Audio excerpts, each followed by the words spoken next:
Hello India. Hello India. बड़ों को ढेर सारा प्रणाम, छोटों को ढेर सारा प्यार और मेरे सारे सब्सक्राइबर कैसे हैं आप सबको ढेर सारा Ram Ram. Welcome back to my YouTube channel Simi की डायरी ऑफिशियल में आप लोग का ढेर सारा स्वागत है। गणपति बप्पा मोरिया। दोस्तों, सक्की औरत जो कि एक छोटी सी कहानी है और मैंने संसार के ताने बाने से ली है और मेरी नई लिखी हुई कहानी है, तो इसे मैं आप लोगों के समक्ष रखने जा रही हूँ। इसका 2 भाग में रख चुकी हूँ, अब तीसरा भाग मैं रख रही हूँ। तो अब तक आप लोगों ने देखा जैसे कि राधा को लोग सक्की औरत कह के बदनाम कर दिए हैं और उसके घर में कोई भी किराएदार नहीं आ रहा था, लेकिन एक किराएदार आता है, मोहन और नीतू, जिसको नीतू प्यार से बोलते हैं, बाहर का नाम नीता है। उसके एक बहुत सी प्यारी सी बेटी है टुक टुक, जो हॉस्टल में रहती है, छुट्टी में आती है।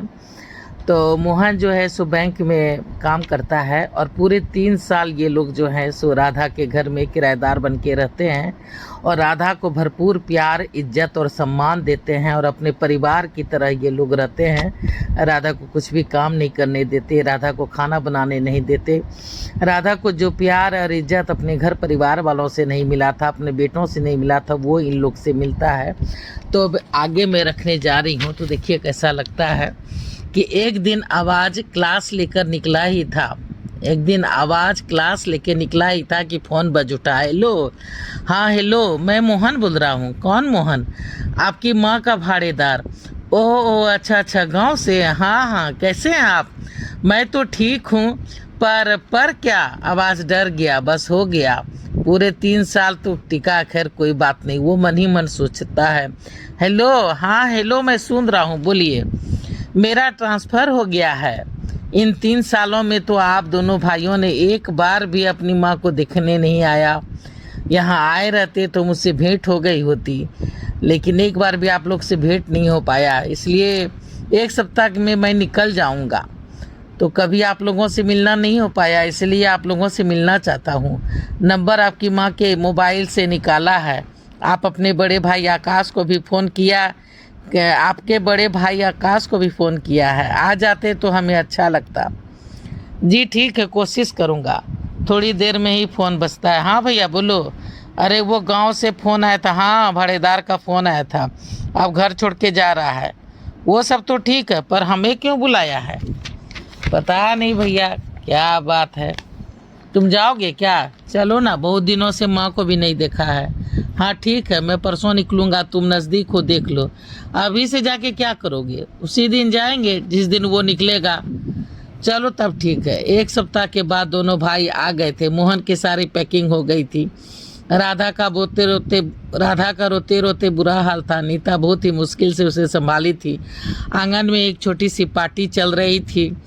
आज मोहन और नीता की जो है मैरिज एनिवर्सरी थी और गांव के तरफ से भी उसके लिए एक छोटी सी जो है सो गेट टुगेदर कहिए या फिर फेयरवेल पार्टी, उस टाइप से बैंक के स्टाफों ने सबने मिल के उसके लिए रखा था। पार्टी ख़त्म होने के में अब कुछ ही समय शेष बचा था, तब जा कर के कहीं दोनों आवाज़ और आकाश दोनों भाई वहाँ पधारे थे। नीता और मोहन ने राधा के पैर छुए थे और दोनों भाइयों से हाथ मिलाया था। फिर कहा, मुझे तो लग रहा था कि आप लोग नहीं आएंगे, भेंट नहीं हो पाएगी। जाने का मन तो नहीं हो रहा है, पर जाना पड़ेगा, नौकरी का सवाल है। ये छोटी सी गिफ्ट है मेरी तरफ से। क्या है? किताबें, ज़रूर पढ़िएगा। दोनों भाई एक दूसरे का मुंह ताकते रह गए। राधा ने बड़ी मुश्किल से नीता और मोहन को विदा किया। टुक टुक भी दादी से गले लग कर के खूब रोई। फिर मोहन, नीता और टुक टुक गाड़ी पे बैठ करके राधा से विदा हो लिए। राधा रोते रोते सो गई। बहुएं थकी हुई थी, बुरा सा मुँह बनाया, खाना खाया और अपने अपने कमरे में सोने चली गई। 3 दिन दोनों भाई गांव में रुके, खेत खलिहान देखा। भोलीदार जो कि खेत देखता था उससे बातचीत की, घर साफ सुथरा करवा दिया। फिर बोला भोलीदार से कि देखना, अगर दूसरा भाड़ेदार मिलेगा तो रखवा देना, माँ का मन लगा रहेगा। अब तो माँ की तरफ से कोई दिक्कत नहीं है। ठीक है मालिक, देखूंगा। दोनों भाई वापस अपने अपने काम पे जाने को तैयार हुए। किताब की बातें तो बिल्कुल भूल ही गए थे, पर बच्चों ने याद दिलाया, डैड ये बुक अरे हाँ रख लो, यहाँ तो पढ़ नहीं पाया, वहीं जाके पढ़ूंगा। दोनों भाई वापस लौट गए थे। राधा फिर से गुमसुम हो गई थी। आवाज़ ऑफिस से आया तो मधु ने कहा कि फ्रेश हो जाओ, मैं चाय बनाती हूँ। चाय पीने के बाद मधु पूछती है, ये किताबें पढ़ी तुमने? कौन सी? अरे वही जो गांव में दिए थे उस भाड़ेदार ने। हाँ अच्छी बुक है क्या? पता नहीं, पढ़ी तो नहीं है, पर ये देखो ना, रमेश ओझा लिखा हुआ है। रमेश ओझा? अरे ये तो बहुत बड़ा राइटर है, पर सुना है कि कोई इसे पहचानता नहीं। कहीं ये मोहन ही तो रमेश ओझा नहीं है? लाओ दो तो। आवाज़ एक्साइटेड हो गया और किताब पढ़ने बैठ गया। किताब की हेडिंग थी सक्की औरत। आवाज़ जो है सो पढ़ने में बिल्कुल मशगूल हो गया। राधा देखने में सुंदर, शांत, निश्चल, पढ़ने में तेज तरार, बापू की दुलारी राजकुमारी। राधा, ओ राधा, बापू आ गए, बापू आ गए। हाँ ये देख, तेरे लिए क्या लाया हूँ। झुमके? पर मैं कैसे पहनूंगी, मैं तो अभी छोटी हूँ। तो क्या हुआ, राधा की माँ तो बड़ी है, वो पहन लेगी। क्यों राधा की माँ? छोड़ो ये ठिठोली, सब समझ रही हूँ। राधा कुछ नहीं समझी। राधा झुमके माँ को दे करके फिर से खेलने के लिए चली गई। बापू को जब भी माँ को मनाना होता राधा का ही सहारा लेता। कुछ भी लाता कहता कि राधा तेरे लिए लाया हूँ। राधा को तो कुछ समझ में नहीं आता, ये कैसी पहेली है। सभी कहते बापू तुमसे ज़्यादा प्यार करते हैं। भाइयों की लाडली तो वो कभी बन नहीं पाई, पर बापू की राजकुमारी जरूर थी। बापू उसे लेकर अक्सर चांदनी चाची के घर जाते। उसे कहते खेल आंगन में लड्डू के साथ, और खुद चांदनी चाची से हंस हंस कर बातें करते कमरे में जाके। राधा कुछ समझ ना पाती। लौटते वक्त बापू से ढेरों चीजें दिलाते, कहते कि माँ को कुछ मत बताना, हम जासूस जासूस खेल रहे हैं। राधा बापू की दुलारी हंस के रह जाती। माँ राधा को ढेरों फुसलाती, पुचकारती कहाँ गई थी, पर राधा बापू का दिल न तोड़ती। वही कहती जो बापू से सिखा के रटा करके रखता। माँ रो धो के रह जाती। उसके बापू से कहती बिगाड़ो बिगाड़ो इसे, बिगाड़ डालो, बना दो इसे भी झूठी। ये तुम्हारा प्यार नहीं अत्याचार है इस बच्ची पे, इसे गलत शिक्षा दे रहे हो, बाद में पछताओगे। बापू हंस के कहता, अरे तुम सक्की हो गई हो, बेकार का शक करती हो, कुछ तो शर्म करो, बड़ी बहन है तुम्हारी, बेकार की बातें करती हो। राधा के कुछ भी समझ में नहीं आता था। भाई पढ़ने लिखने में तेज थे, गांव के पढ़ाई लिखाई पूरा करके बाहर पढ़ने चले गए थे। राधा भी स्कूल पास कर गई थी, पर गांव के कॉलेज में ही उसका नाम लिखा गया था। गांव में भी एक छोटा मोटा कॉलेज था, गरीब बच्चे वहीं पे पढ़ते थे। कॉलेज में लड़का लड़की साथ में पढ़ते थे। राधा की दो पक्की सहेलियां थी बचपन से ही। स्कूल भी तीनों ने साथ में ही पास किया था। मीता और दूसरी सुहाना। तीनों का हमेशा उठना बैठना खेलना कूदना होता था। बचपन से ही एक साथ खेलती कूदती दोनों बड़ी हुई थी। सुहाना बहुत ही खूबसूरत थी, साथ में अमीर भी। सभी लड़के उसके दीवाने थे। एक लड़का राधा को बड़ा ही अच्छा लगता था, पर जब देखो सुहाना उसे ही ताड़ती रहती। वो उस लड़के से पूछती तुम्हें सुहाना पसंद है क्या, तो वो गोल गोल बातें कर देता। कहता कहाँ वो कहाँ मैं, वो अमीर है मैं गरीब हूँ, मेरे लिए तो तुम ही ठीक हो। वो चांद है, चांद तो हर किसी को पसंद होता है, पर मिलती तो नहीं है। अपनी औकात हमें पता है। राधा उसकी चिकनी चुपड़ी बातों में आ जाती। सोचती बापू मुझसे इतना प्यार करते हैं, रोहित से तो मेरी शादी जरूर करवा देंगे। इधर सुहाना भी रोहित को चाहती थी। रोहित उन दोनों से सीनियर था। कुछ ही दिनों में शहर बाहर पढ़ने चला गया। छुट्टियों में आता तो राधा को मिलने बुलाता, पर कहता अकेली मत आना, सुहाना को भी लेते आना, वरना सब हम दोनों पे शक करेंगे। वो भोली भाली फंस जाती, ले जाती सुहाना को भी साथ में। कब सुहाना और रोहित एक हो गए, उन दोनों के बीच प्यार हो गया, राधा को पता ही नहीं चला। जब भी सुहाना से राधा पूछती तो वो कहती ऐसी कोई बात नहीं है, तुम बेकार का शक करती हो। रोहित से पूछती तो वो भी यही कहता है कि तुम तो शक्की हो गई हो, तुम्हारा तो आदत ही हो गया है शक करने का, बात बात पे शक करती हो। दोनों उसके दिल के करीब थे। एक दोस्त थी तो दूसरा प्यार था, पर दोनों उसे छल रहे थे, दोनों उसे बेवकूफ़ बना रहे थे। और राधा बेचारी भोली भाली सीधी सच्ची बेवकूफ़ बन रही थी। इधर जो है सो राधा, सुहाना और रोहित एक दूसरे से बहुत ही करीब हो गए थे और छुप छुप के मिलने लगे थे। राधा को कुछ भी पता नहीं था। उसकी दूसरी सहेली मीता भी उसके साथ गद्दारी करने पे उतर गई थी। मीता भी अक्सर उसके घर आने लगी थी, खासकर तब जब चांदनी काकी का छोटा बेटा शहर से घर आया होता। वो उसे टकटकी बांध करके देखती, मुस्कुराती, तरह तरह से इशारा करती। राधा बोलती वो पसंद। राधा अपनी सहेली से पूछती कि भैया तुम्हें पसंद है क्या, तो वो खिसिया जाती और बोलती कि तुम तो पागल हो पागल। लोग सच ही कहते हैं कि तुम्हें शक करने की बीमारी है, तुम्हें तो बोलने का भी कोई ढंग नहीं है, तुम तो बस शक करते रहती हो सब पर, तुम्हें तो शक करने की बीमारी हो गई है। राधा झुंझला कर रह जाती। मीता को अक्सर वो चिंटू भैया के साथ बाहर में जिधर तिधर वो देखती, पर पूछने पर वो मुकर जाती। चाची से कहती तो बापू से कहती, चाची से कहती, बापू से कहती, भैया से भी कहती। भैया को भी पूछती कि भैया मीता को पसंद करते हो, तो सभी हंस पड़ते। दांत पगली, तू तो सीधी सादी है, ऐसी बात नहीं है। अरे तेरी सहेली है ना, इसलिए चिंटू कभी कभी कुछ कुछ पढ़ा देता है। चांदनी चाची जितनी भोली खुद को दिखाती, उससे भी बोला उसका चिंटू बेटा। राधा बहुत ही सीधी सादी थी, पर अब उसे लगने लगा था कि लोग उसका फायदा उठा रहे हैं, अपना उल्लू सीधा करने में लगे हैं, उसे बेवकूफ़ बनाते हैं। वो सच बोल के फंस जाती है, लोग बातों से मुकर जाते हैं, उसे ही फंसा देते हैं। अब उसे सब याद राधा को अब सब याद आता कि कैसे उसे राधा को अब सब याद आता कि मूर्ख तो वो बचपन से बनती आ रही है। उसके बापू का चांदनी चाची से ज़रूर कुछ चक्कर है, तभी तो हमें लेके जाते थे और हमसे झूठ बोलवाते थे। राधा अब कब किसी पे भी विश्वास नहीं कर पाती थी, सबों पे उसको अब शक करने की बीमारी हो गई थी। अब वो सबको शक की दृष्टि से देखती, सोचती कि सभी बुरे हैं, सभी बुरे हैं। इस तरह से उसे जो है शक करने का बीमारी लग गया था। देखते देखते समय बीत रहा था। अब वो बीए पास करने वाली थी, रिजल्ट बस निकलने ही वाला था। बापू उसके लिए लड़का खोज रहे थे। वो अक्सर रोहित को फ़ोन पर बोलती, अपने घर वालों को बताया कि नहीं, मैं अब बता दूंगी, पर रोहित गोल गोल बातें कर उसे मूर्ख बनाता रहा। फिर एक दिन पेपर में फ़ोटो छपा, रोहित डीसी बन गया है।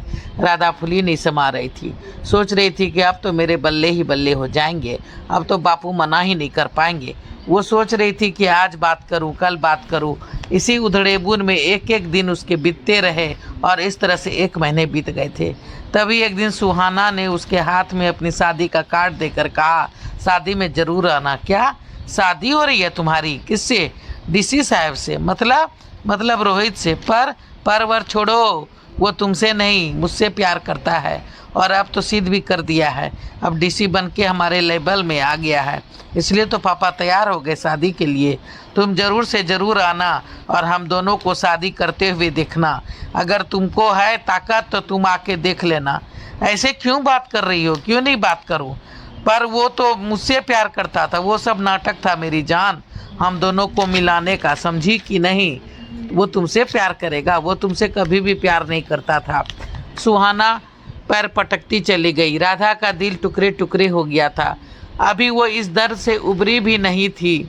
वो सोच रही थी कि शादी में जाऊं कि नहीं जाऊं, लेकिन परिवार वालों की जिद की वजह से कि बचपन से तुम्हारी दोस्त है वो, तुम कैसे नहीं जाओगी, उसे शादी में जाना पड़ गया था। अभी वो इस दर्द से उबरी भी नहीं थी कि मीता अपनी शादी छोड़ चिंटू भैया के साथ भाग गई थी। वो दर्द भरी मुस्कुराहट मुस्कुरा के रह गई थी। घर में रोना पिटना चल रहा था। चांदनी काकी छाती पीट पीट के रो रही थी। उसने माँ को कहते सुना, अब रोने से क्या होगा दीदी? जब राधा बार बार बोल रही थी तो किसी ने विश्वास नहीं किया, कहा वो सक्की है, तुम्हारी तरह शक करती है, अब भुगतो। तभी बापू ने माँ को डांटते हुए कहा, चुप करो। क्यों चुप रहूं? जैसा बाप वैसा बेटा, अब भुगतो तुम दोनों। राधा दंग रह गई। मतलब राधा बिल्कुल गुमसुम सी हो गई थी। पूरे 1 महीने वो तकलीफ में रही। उसकी तबीयत खराब हो गई थी। उसके अपनों ने ही उसे छला था, उसके भोलेपन का फायदा उठाया था, उसके साथ विश्वासघात किया था और नाम भी उसी का बदनाम किया था। उस सच्ची को सक्की का नाम दे दिया था, सक्की का रूप में उसे ढाल दिया था। और छलने वाला कौन था? एक बाप, एक भाई और दो उसकी प्यारी सखी, 2 दोस्त बचपन से लेके जवानी तक की, और एक सच्चा प्यार बोल बोल के कहने वाला, नाटक करने वाला एक लड़का। सभी ने उसके दिल के टुकड़े टुकड़े कर दिए थे। उसके प्यार का मजाक उड़ाया था। इसलिए राधा फिर कभी भी किसी पे भरोसा नहीं कर पाई, सभी पे शक करती रही, और करती भी तो क्यों नहीं। 1 महीने के बाद ही राधा की शादी तय हो गई थी मोहन से। उसी दिन राधा ने माँ से पूछा था, माँ क्या बापू का? हाँ बेटा, कहने को तो बड़ी बहन और जेठानी है मेरी, पर लेकिन क्यों?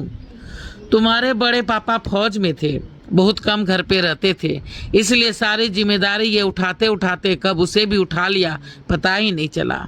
कैसे बर्दाश्त किया माँ तुमने इतने दिन, और मैंने भी बचपन में बापू का ही साथ दिया, सब जानती हूँ। इसलिए तो ये सब लड़ाई झगड़ा का नाटक कर आंगन बंद करा दिया है, उधर दूसरा दरवाजा लगवा लिया है, ताकि मुझसे छुप छुप के सब खेल चल सके। अपने ही अपनों को छलते हैं बेटा, अपने ही अपनों को छलते हैं। ज़रूरत से ज़्यादा विश्वास ही विश्वासघात का कारण बनता है।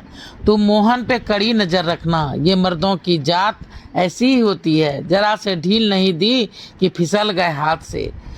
शायद शादी के दिन माँ की कही ये बातें राधा को कहीं घर कर गई थी, तभी तो जिंदगी भर शक करती रही मोहन पे। मास्टरनी के साथ हंसते बोलते देखकर घुटती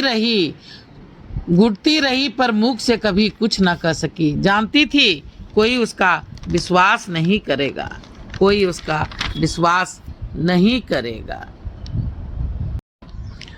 आवाज पूरी कहानी पढ़कर भूत बना बैठा था कि मधु ने कहा, खाना नहीं खाना क्या?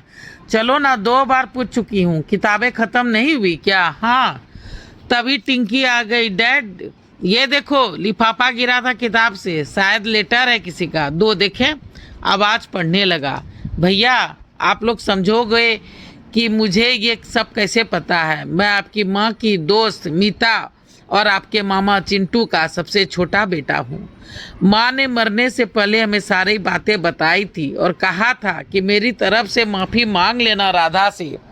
मैं तो भूल भी गया था, पर जब उस गांव में मेरा ट्रांसफ़र होके मैं गया तो मुझे सारी बात पता चली, तब मम्मी की बातें याद आ गई। इसलिए मैंने जो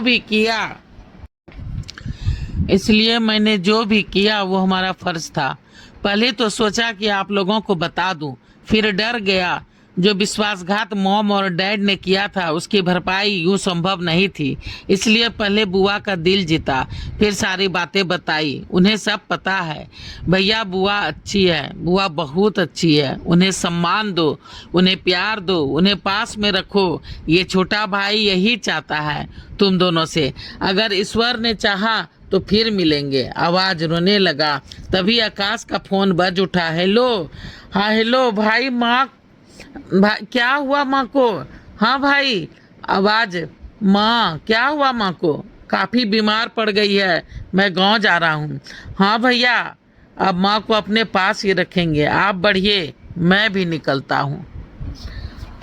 तो देखिए दोस्तों, सक्की औरत का तीसरा पार्ट और लास्ट पार्ट यहाँ तक था, तो मैंने इसे समाप्त कर दिया। आज जो है सो एपिसोड कुछ बड़ा हो गया।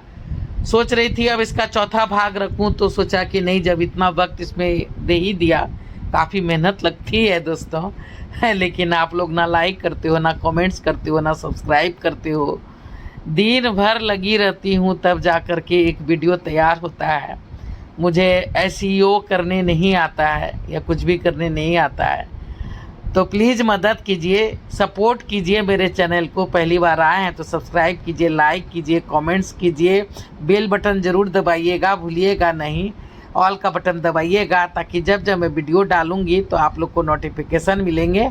अब मैं अपनी वाणी को यहीं पे विराम देना चाहती हूँ। जय भोलेनाथ, हर हर महादेव। और आप लोग को ढेर सारा थैंक्स दोस्तों मेरा वीडियो को देखने के लिए। Thank you.